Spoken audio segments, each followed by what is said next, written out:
उर्दू भाषा के साथ नाइंसाफी बंद करने, मदरसा पैरा टीचर्स को नियमित करने, उर्दू अध्यापकों के रिक्त पदों को भरने, नए पद सृजित करने की मांग को लेकर गुरुवार को सर्व समाज ने रैली निकाली और सीकर कलेक्ट्रेट पर पहुंचकर प्रदर्शन किया। गौरतलब है कि यह रैली फतेहपुर से बुधवार को शुरू हुई, जिसमें जगह जगह अनेक गांव ढाणियों के लोग युवा शामिल होते रहे और कारवां बदता गया। आज सैकड़ों की संख्या में युवाओं की यह रैली शाम को सीकर कलेक्ट्रेट पर पहुंची। यहां उन्होंने राज्य सरकार के खिलाफ जमकर नारेबाजी की और उर्दू विषय संबंधी मांगों को लेकर मुख्यमंत्री अशोक गहलोत का पुतला फूंका।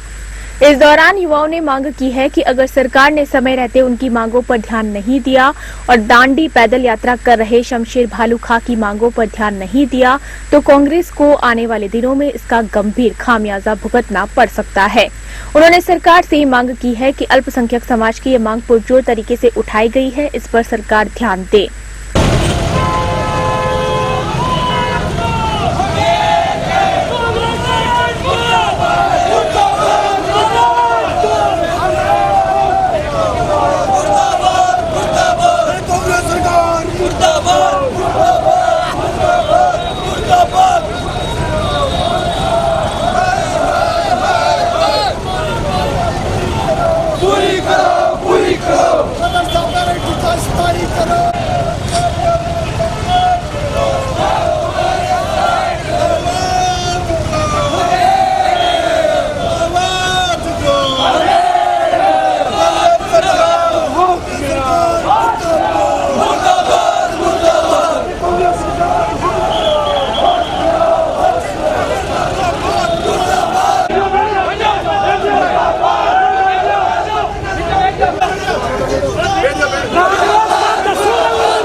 एसडीएम साहब की अलग-अलग ज्ञापन के साथ अलग-अलग फोटो लो। देखिए, 2008 के घोषणा पत्र में कांग्रेस पार्टी के मुखिया माननीय श्री अशोक गहलोत, जो आज मुख्यमंत्री वर्तमान में, उन्होंने उर्दू के पैरा टीचर्स के संदर्भ में ये कहा था कि जो भी उर्दू के पैरा टीचर्स हैं, हम उनको 13/2004 के नियमानुसार उनको हम स्थायी तौर पे 3rd ग्रेड का वेतनमान हम देंगे। हमने माइनॉरिटी के राजस्थान से 14% लोगों ने 98% मत कांग्रेस पार्टी को 2008 में दिया। उसके बावजूद 2013 में हमने पुनः कांग्रेस पार्टी को मत दिया। उसके बाद उनका घोषणा पत्र 2018 का आया, तब उनको मत दिया। आज ये हालात है कि माइनॉरिटी, जिसमें प्रमुख रूप से, हालांकि अलग बहुत सी जातियां आती हैं, लेकिन मैं मुस्लिम समुदाय की बात करूं, उसका एक लड़का ठाकुर शमशेर खान, जो चूरू से बिलोंग करते हैं, 20 दिन से पैदल यात्रा दांडी तक चल रहा है, तकरीबन 700 किलोमीटर चल चुका है, लेकिन उसकी बात इस निकम्मी सरकार जो कांग्रेस गवर्नमेंट है वो उसकी सुध नहीं ले रही है। सबसे पहले तो हमारे जो मुस्लिम 2 एमएलए हैं उनसे कहना चाहते हैं कि आप सुधर जाओ। आप मुस्लिम समाज को कौम के नाम पे कांग्रेस की तरफ हमारा वोट लेते हो और हमारी पैरवी नहीं करते हो। पहली बात तो ये। दूसरी बात, आज जो उर्दू किसी एक की भाषा नहीं है, उसको किसी जाति धर्म से मत जोड़िए। वो हिंदुस्तान की एक नायाब भाषा है, जिसके डेवलपमेंट के लिए अगर हम आंदोलन कर रहे हैं तो हम कोई अन्याय की बात नहीं कर रहे हैं। आज यहाँ प्रशासन का रवैया देखिए, ये हमसे कह रहे हैं, हम फतेहपुर से 500 लोग लक्ष्मणगढ़ चल के आए, हमसे कह रहे हैं कि 5 आदमी। अरे भाई, लोकतंत्र में 5-4 का क्या नियम है? आपने तय किया है या अशोक गहलोत ने तय किया है? हम यहाँ के जो प्रदेश अध्यक्ष हमारे लक्ष्मणगढ़ से गोविंद सिंह डोटासरा है, हम उनको कहना चाहते हैं, इस माइनॉरिटी ने 40,000 वोट आपको दिया है, 3 बार आपको जिताया है। आपकी अहम जिम्मेदारी बनती है, आप सरकार में दूसरे नंबर के आप पद पे बैठे हो, आप प्रदेश अध्यक्ष भी हैं, शिक्षा मंत्री भी हैं, आपकी अहम जिम्मेदारी बनती है। ये लक्ष्मणगढ़ विधानसभा क्षेत्र के लोग आपको अगले 2023 के चुनाव में दिखा देंगे कि नेताजी हमारे जैसा कर देंगे हम आपको। और हम अशोक गहलोत से कहना चाहते हैं कि आपने माइनॉरिटी को बहला फुसला के मोदी के नाम पर डरा के वोट लिया है। अब ये काम नहीं चलेगा आपका। आपकी महती जिम्मेदारी बनती है कि मुसलमानों के पक्ष में आप आगे बात करें। और हमारे 9 एमएलए, मैं फतेहपुर के एमएलए विधायक हाकिम अली खान से पूछना चाहता हूँ, आप वार्ड मेंबर का चुनाव नहीं जीत सकते थे ये कौम नहीं होती तो? आपको एक मुश्त फतेहपुर में 50,000 वोट दिए इस कौम ने।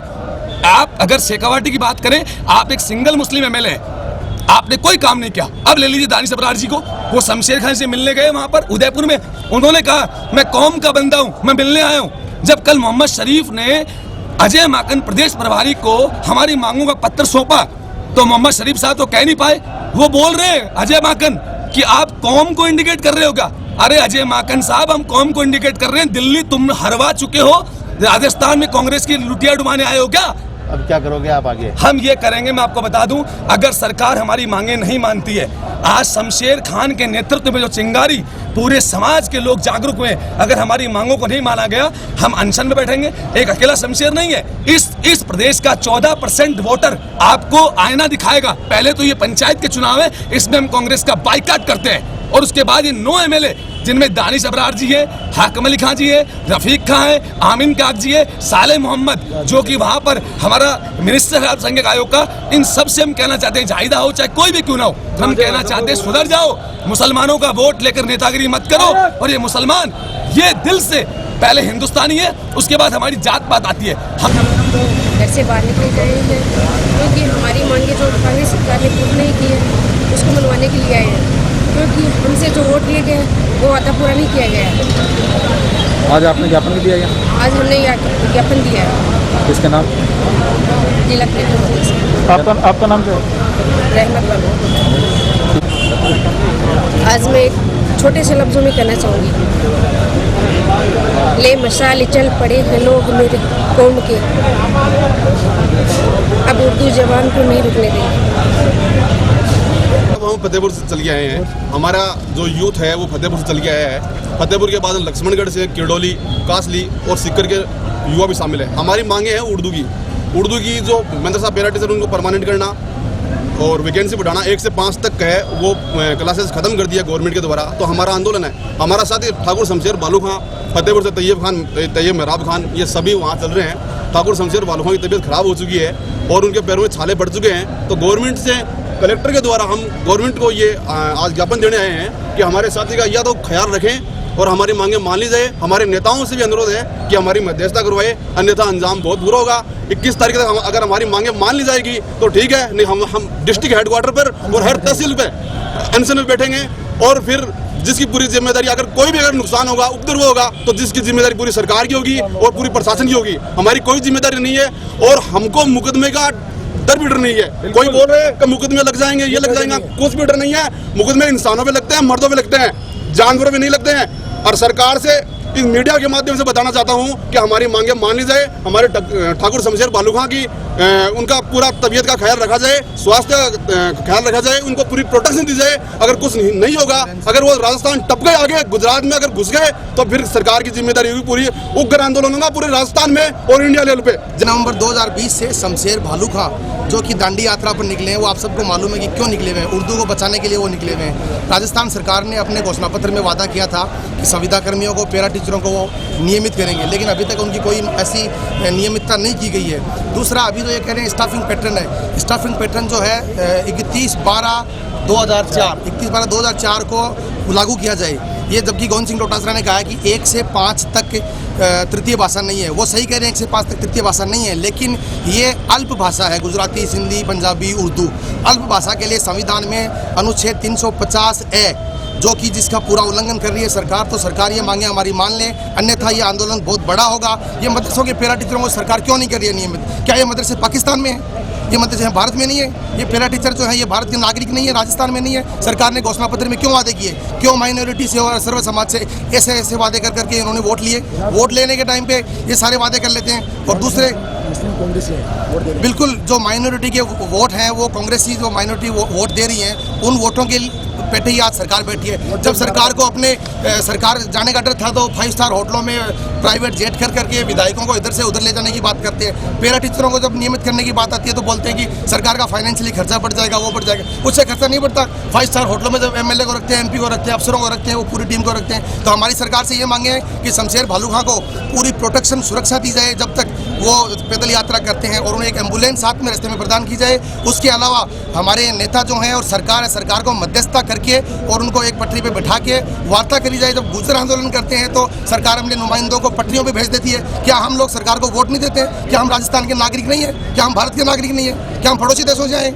ऐसा हमारे साथ ये सौतेला व्यवहार क्यों कर रहे हैं? उर्दू के साथ ऐसा सौतेला व्यवहार नहीं चलेगा ये। इसलिए हमारी सरकार से, गहलोत सरकार से ये पुरजोर मांग है कि अगर 21 तारीख तक हमारी मांगें नहीं मानी गई तो हम ये उग्र आंदोलन पूरे राजस्थान में, पूरे देश भर में ये आंदोलन उग्र होगा। इसलिए और दूसरा लॉकडाउन है वो सरकार इससे आगाह हो जाए कि दूसरा लॉकडाउन हम लोग लगा देंगे।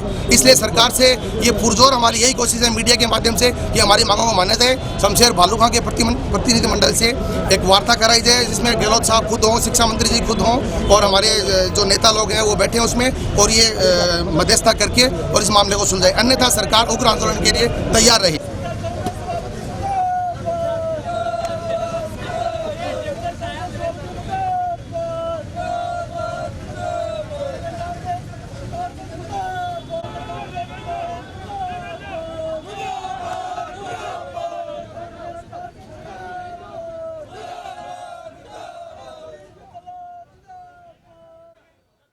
उर्दू विषय के मामले को लेकर शिक्षा राज्य मंत्री गोविंद सिंह डोटासरा ने कहा कि सरकार ने उर्दू विषय के कोई भी पद कम नहीं किए हैं। जो भी उर्दू विषय के अध्यापक अन्य कार्य कर रहे थे उन्हें मूल उर्दू विषय पढ़ाने के लिए भी कहा गया है। सरकार किसी भी भाषा से नाइंसाफी नहीं करेगी। में हमने जो पाठ्यक्रम था वो और किताबें आपने पिछली बार कहा था कि किताबें लेकिन मांगा लेकिन नहीं है किताबें आपके 5वीं तक तृतीय भाषा होती नहीं है मेरे पास। कक्षा 1 से 5 तक तृतीय भाषा नहीं होती है। कक्षा 6 से 8 में तृतीय भाषा होती है। और जो भारतीय जनता पार्टी के समय में जो पोस्टें थी उससे बढ़ाई गई हैं और बढ़ने की गुंजाइश है, उसको और बढ़ाया जाएगा। जो टीचर उर्दू के टीचर थे वो अगेंस्ट पोस्ट दूसरे विषय के अगेंस्ट लगे हुए थे, उनको 100 से ज़्यादा को हमारी सरकार आने के बाद में उर्दू के पदों के ऊपर लगाया गया है। भारतीय जनता पार्टी ने नाइंसाफी की थी, लेकिन कांग्रेस पार्टी कभी न उर्दू के साथ नाइंसाफी करती है, न पंजाबी के साथ करती है, न अन्य संस्कृत के साथ भी करती है। किसी तृतीय भाषा के साथ में नाइंसाफी नहीं। लेकिन किताबें अभी तक वहाँ पर नहीं पहुँची स्कूलों के अंदर, क्या कहना चाहिए? आपने कहा था किताबें पहुँची हुई हैं। कहीं की आपके पास इंडिविजुअल सूचना हो तो बताइए, कोई दिक्कत वाली बात नहीं है, भिजवा देंगे, कहीं कोई दिक्कत नहीं।